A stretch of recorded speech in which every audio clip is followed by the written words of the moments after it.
Kembali lagi di Dialog Positif Plus, masih bersama Chandra Mali. Oke, Gus, balik lagi kita ke awal penciptaan drama kosmos, Gus. Ya, oke. Allah ngobrol sama malaikat bahwa aku akan menciptakan Adam, gitu kan, si dramanya.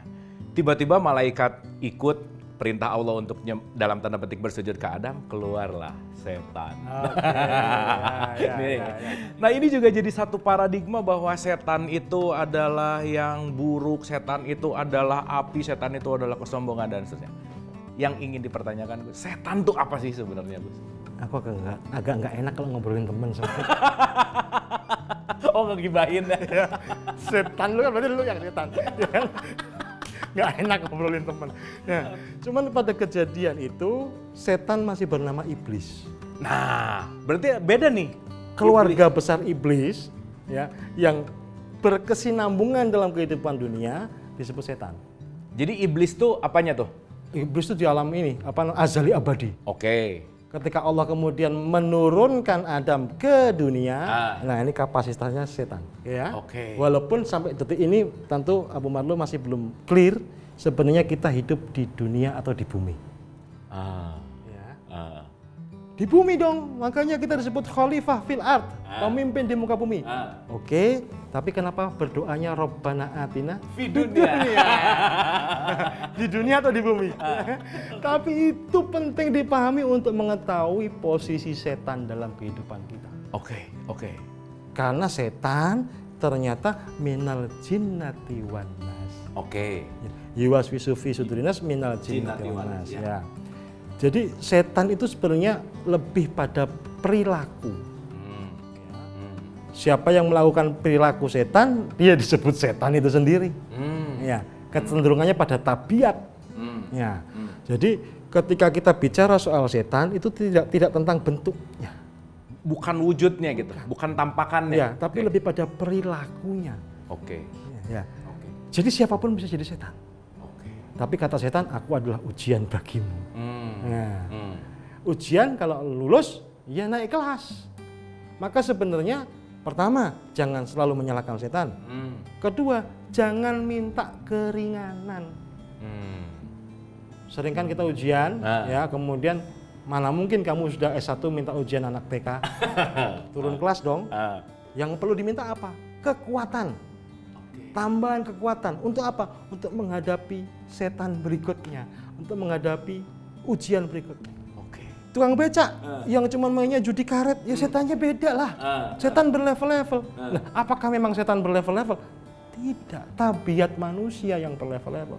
Disertai oleh bisikan kemudian. Ya, bisikan keburukan itu dinamai setan. Bisikan kebaikan itu dinamai malaikat. Cuman seringkali malaikat tidak membisiki apa-apa karena tugasnya lebih pada menyampaikan apa yang menjadi hak seseorang. Oke. Nah, yang menarik Gus, sering itu setan disebut musuh misalkan. Oke ya. Tapi menariknya kalau tadi ngedengar cerita Gus Chan bahwa dia kan yang akan menaikkan kelas kita. Ya. Berarti bukan masalah musuh, tapi kalau ngelihatnya sebagai teman bertumbuh dalam tanda petik yang akan menumbuhkan kesadaran kita, kesabaran kita, keikhlasan kita. Justru peran itu kan yang dilakoni oleh setan gitu. Gimana nih peran setan untuk meningkatkan kualitas kita tuh apa tuh relasinya? Istilahnya lupa ingat aku. Teman dalam kriminalitas apa? Partner in crime. Partner in crime. Pinter ya, cepet ya kalau nyambung gitu-gitu ya. Crime gitu. Urusan crime. Partner in crime. Ya, sparring partner gitu.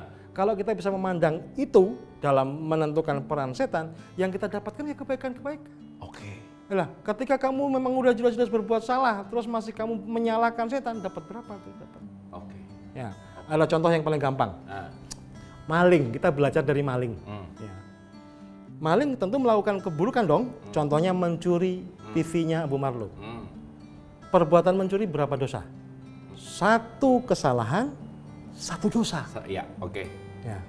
Abu Marlo marah-marah, maki-maki setan, kurang ajar nih maling setan dia marah-marah. Dosanya berapa? Satu.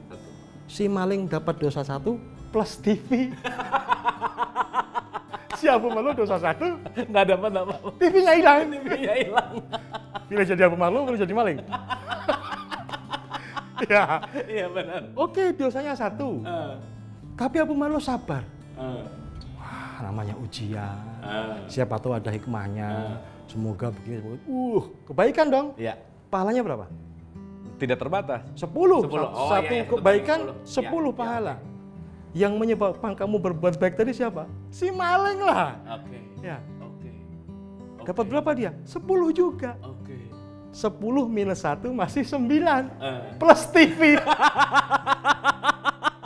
Ya. Kamu 10 pahala, TV hilang. Ya. Jadi kita tidak benar-benar tahu. Siapa tahu setan pun membawa peran baik ketika kita berhasil menemukan peran baik setan dalam kehidupan kita. Tapi memang secara umum setan itu disetarakan dengan segala keburukan lah, diidentikan dengan kejahatan dan lain sebagainya. Padahal belum tentu. Kembali kepada manusianya, bagaimana dia menentukan peran dalam kehidupan, melihat segala sesuatu sebagai ujian bagi kenaikan tingkatnya.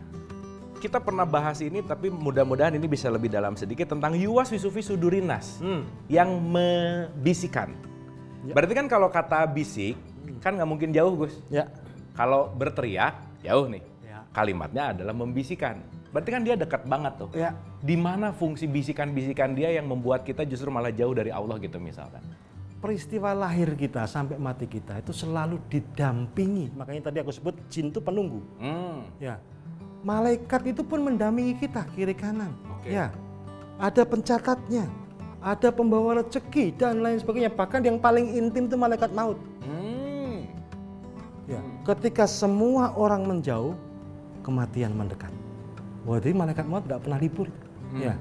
Nempel terus. Standby terus ya. Terus sampai pada waktunya. Setan pun demikian. Maka tidak perlu berteriak.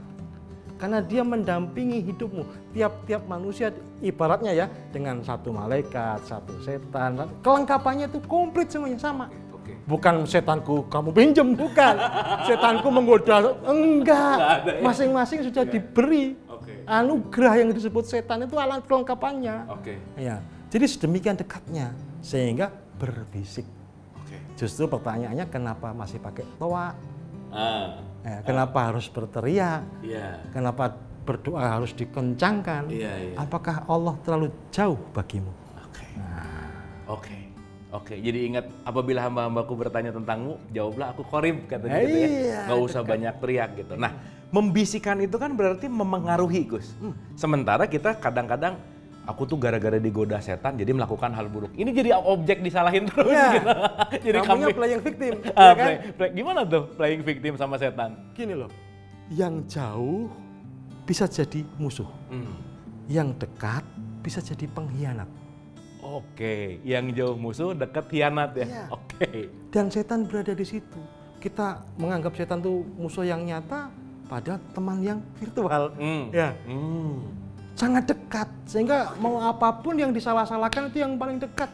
Ekspresi pertama tentang sesuatu hal pasti selalu kepada yang paling dekat. Nonton bola, gol. Lu pengen mukul, lu nyari orang dulu, enggak kan? Adanya bantal ya gini kan, gemesnya segala macam kan? Maka jangan-jangan setan itu terlalu dekat, sehingga dia bisa berbisik, mudah sekali mempengaruhimu. Jangan-jangan yang tadinya terlalu dekat itulah yang harus kita beri jarak. Nah, tameng Gus, terakhir nih ya. A'udzubillah himinas syaitonirrajim. Itu tameng untuk jauh dari setan. Gimana sih realitas faktualnya tentang ta'awudz itu gimana sih, Gus? Aku berlindung kepada Tuhan dari setan yang terkutuk. Setan yang terkutuk ini pertanyaannya siapa yang mengutuk? Bukan kamu. Kamu jangan ngutuk setan. Kurang lebih kalau ditimbang ya, iya kan? Nggak jauh beda lah ya. Yang mengutuk setan itu dalam cerita awal muasal kejadian penciptaan itu Allah. Maka ketika kita membaca suatu ayat, suatu dalil, jangan engkau merasa menjadi Tuhan. Jangan engkau merasa jadi nabi. Baca-baca, serap-serap, tapi jangan memainkan peran yang bukan peranmu. Ya. Setan yang terkutuk dalam kapasitas kutukan Tuhan. Jangan ikut mengutuk. Ya. Kita masih bisa banyak belajar dari keberadaan malaikat, jin, arwah, setan, dan lain sebagainya. Nah, lain kali kita ngobrol soal arwah. Mantap. Yang penting jangan bosan belajar, jangan bosan untuk selalu nonton Dialog Positif Plus. Kita akan kembali lagi.